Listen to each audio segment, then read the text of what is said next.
Buenas tardes, que Dios los bendiga a todos. Hoy queremos compartir una pequeña porción de la palabra que está en el libro de Hebreos, el capítulo 12, versículos 12 y 13, que dice: por lo cual, levantad las manos caídas y las rodillas paralizadas, y haced sendas derechas para vuestros pies, para que lo cojo no se salga del camino, sino que sea sanado. En este capítulo del libro de Hebreos, el capítulo 12, se confirma todo lo que venía exponiendo en los capítulos anteriores el autor divino del libro de Hebreos. Y entonces en el versículo 1 quiero revisar algunas ideas centrales para llegar al tema principal que quiero exponer. En el versículo 1 dice: por tanto, nosotros también, teniendo en derredor nuestro tan grande nube de testigos. Aquí está diciendo que no era algo inventado por él, no era algo que él soñó, sino que había una gran nube de testigos que conocían los hechos que él estaba exponiendo sobre Jesucristo, que no era una fábula, no era una anécdota, no era una tradición, eran hechos reales que habían sucedido en medio de ellos y que había una gran nube de testigos. O sea, que lo que él había expuesto en los capítulos anteriores era verdad, cierto y real. Y entonces continúa diciendo: despojémonos de todo peso y del pecado que nos asedia, porque como todo lo que hizo Jesucristo es verdad, como realmente Jesucristo es el Salvador del mundo, entonces despojémonos de todo peso que nos pueda agobiar, de toda preocupación, de toda situación que pueda estar preocupándonos en la vida. Despojémonos de eso, porque Jesucristo es el Salvador. Jesucristo vino para aliviar nuestras cargas. Jesucristo vino para que todos los pesos que nos agobien, que nos aplasten, los pongamos encima de él y él pueda llevar nuestras cargas. Y corramos con paciencia la carrera que tenemos por delante. Este es una expresión que siempre yo la menciono o siempre que voy a algún pasaje bíblico donde está esta frase, la señalo, porque es una cosa que no es lógica. No se puede correr con paciencia, se corre con rapidez. Si no estás apurado, si no hace falta correr, pues entonces vas caminando. Cuando decides correr es porque estás apurado, porque tienes que ir rápido.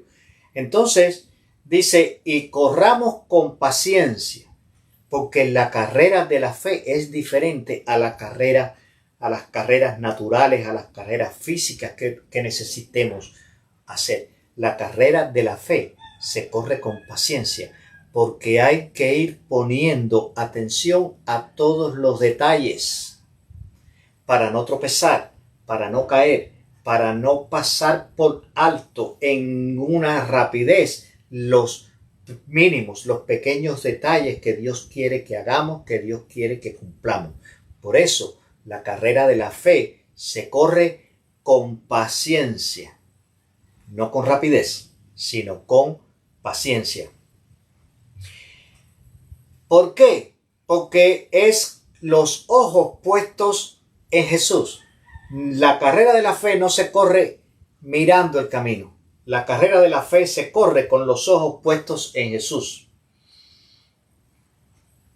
que es el autor y el consumador de la fe. Tú no puedes correr la carrera de la fe poniendo los ojos en quien no es la meta de la fe, en quien no es el que creó la fe, en quien no es el objetivo de la fe. Por eso tenemos que esta carrera de la fe, correrla con paciencia, poniendo atención a todos los detalles, poniendo nuestros ojos en Jesús, que es la meta de la fe, el consumador de la fe, el objetivo de la fe.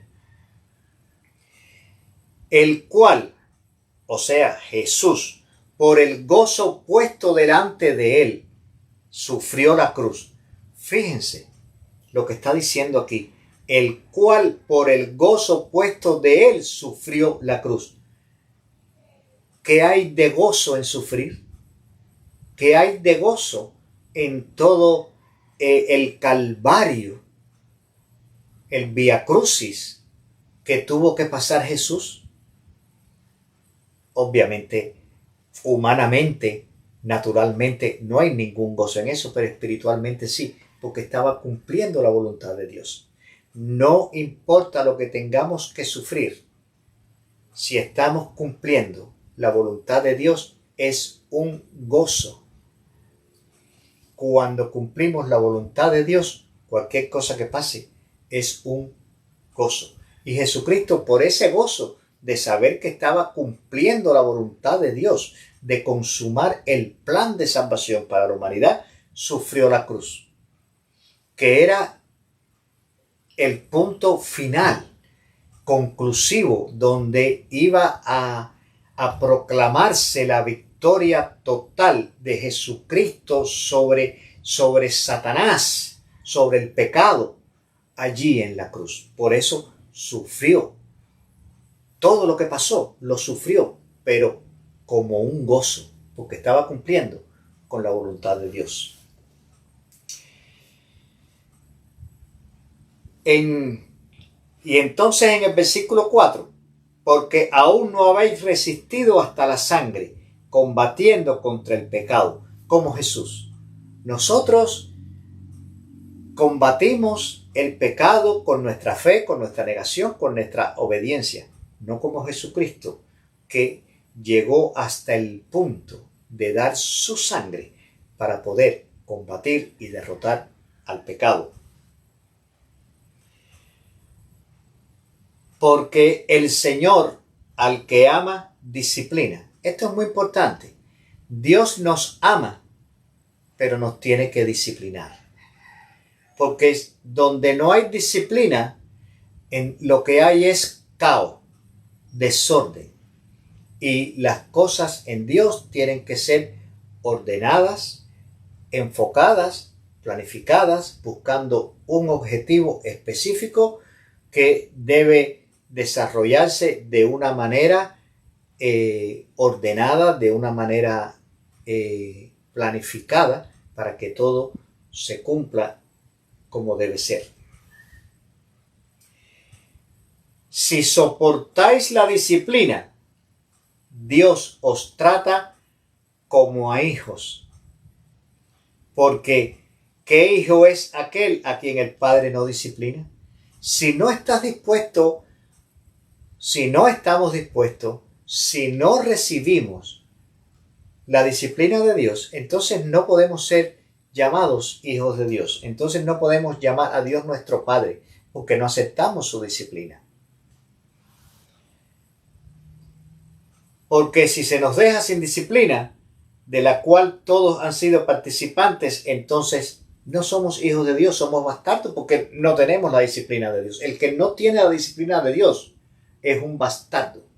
Quiere decir que es un hijo fuera de la legalidad, de la paternidad. Por otra parte, tuvimos a nuestros padres terrenales que nos disciplinaban y los venerábamos. Si a tu padre, nuestro padre terrenal, cuando nos daban un chancletazo, cuando nos castigaban, cuando nos disciplinaban, y aún así nosotros lo veneramos y los adoramos, ¿por qué no obedeceremos mucho mejor al Padre de los Espíritus y viviremos? Si obedecíamos a nuestros padres terrenales, ¿por qué no vamos a obedecer a nuestro Padre Celestial? Que esa disciplina nos va a hacer hijos de Dios y nos va a dar vida eterna? Porque nuestros padres nos disciplinan por pocos días, porque la vida de nuestros padres es limitada. Pero la disciplina de Dios es para siempre y es provechosa para que participemos de la santidad.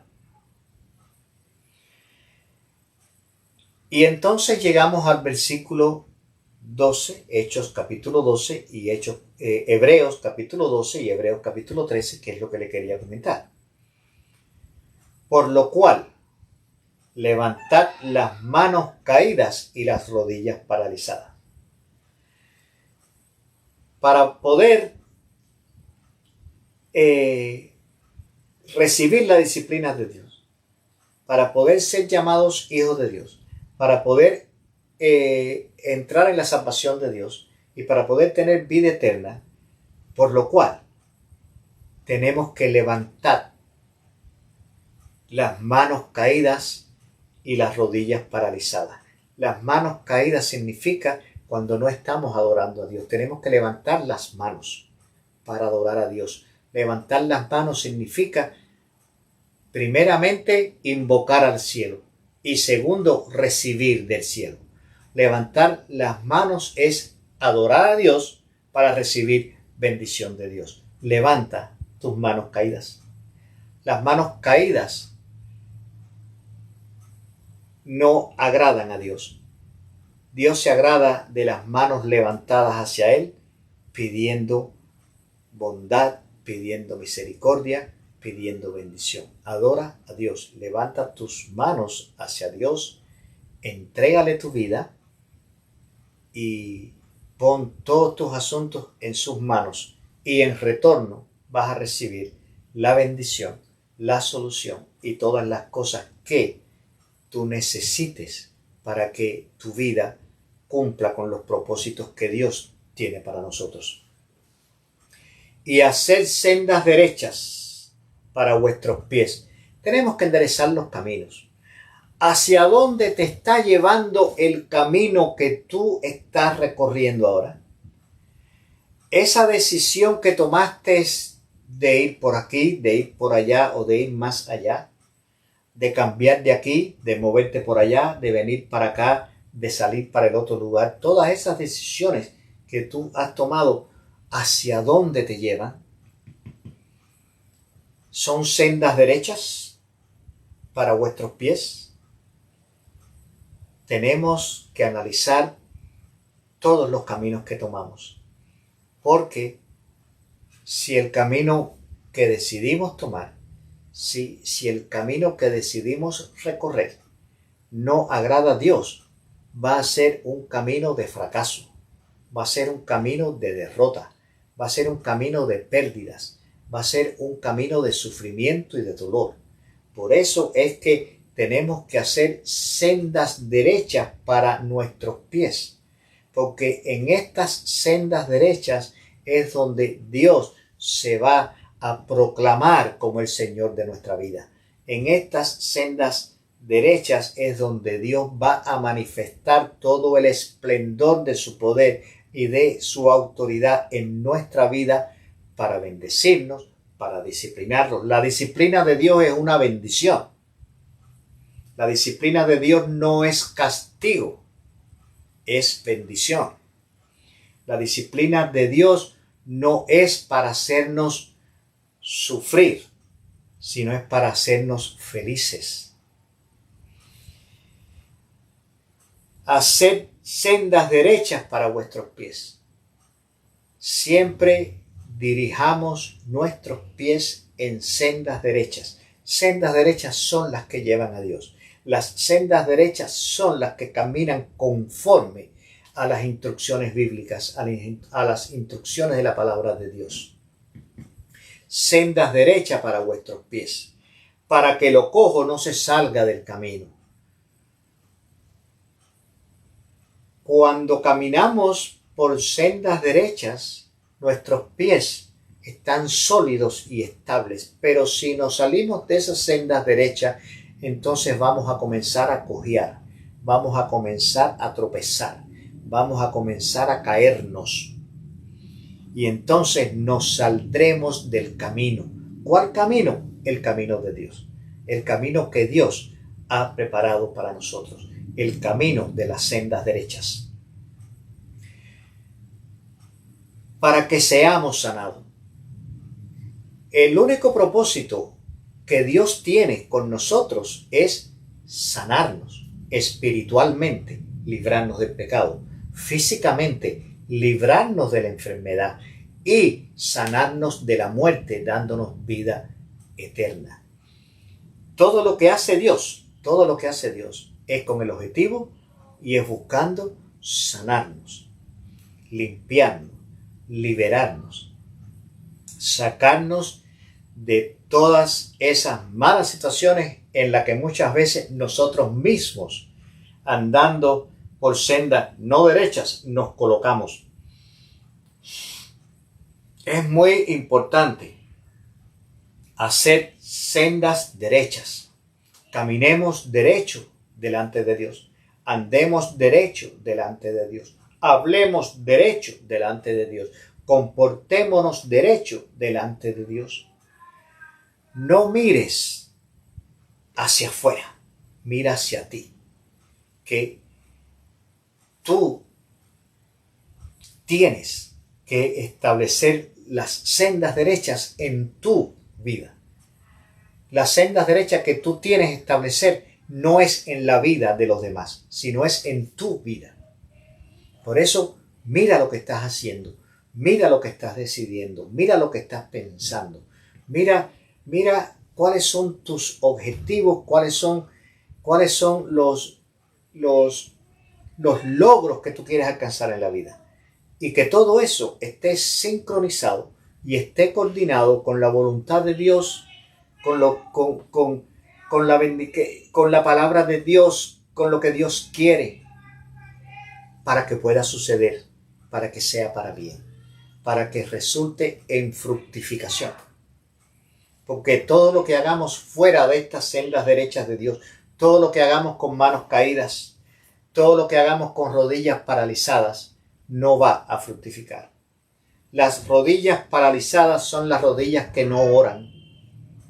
Por eso tenemos que doblar nuestras rodillas, no tener rodillas paralizadas. Tenemos que tener rodillas dobladas delante de Dios, orando, clamando. Y llegará. El que clama con fe recibirá lo que está pidiendo. Levanta tus manos caídas. Dobla tus rodillas paralizadas. Endereza tus sendas hacia Dios para que no te salgas del camino y serás sanado. Dios te quiere sanar. Dios te quiere bendecir. Dios quiere que todo sea bien, que todo sea agradable. Dios quiere que tu vida, nuestra vida en este mundo al cual no pertenecemos, sea lo más apacible, lo más pacífica y lo más amorosa posible. Pero tenemos que levantar las manos a Dios. Tenemos que doblar nuestras rodillas delante de Dios y tenemos que enderezar nuestros caminos hacia el trono de la gracia para no salirnos del camino y para poder ser sanados. Que Dios los bendiga, mis hermanos. Que todas las bendiciones de Dios reposen sobre nuestras vidas en esta hora. Que en estos días finales del año 2024 podamos entender todo lo que no fue bien, para que podamos en el 2025 con la guía de Dios arreglarlo. Pero tenemos que levantar manos de adoración a Dios. Tenemos que doblar rodillas en oración a Dios. Tenemos que caminar hacia Dios y seremos sanados. Que Dios los bendiga mucho, mis hermanos. Toda la bendición del mundo sea para cada uno de ustedes, Señor. Sí, mi Padre.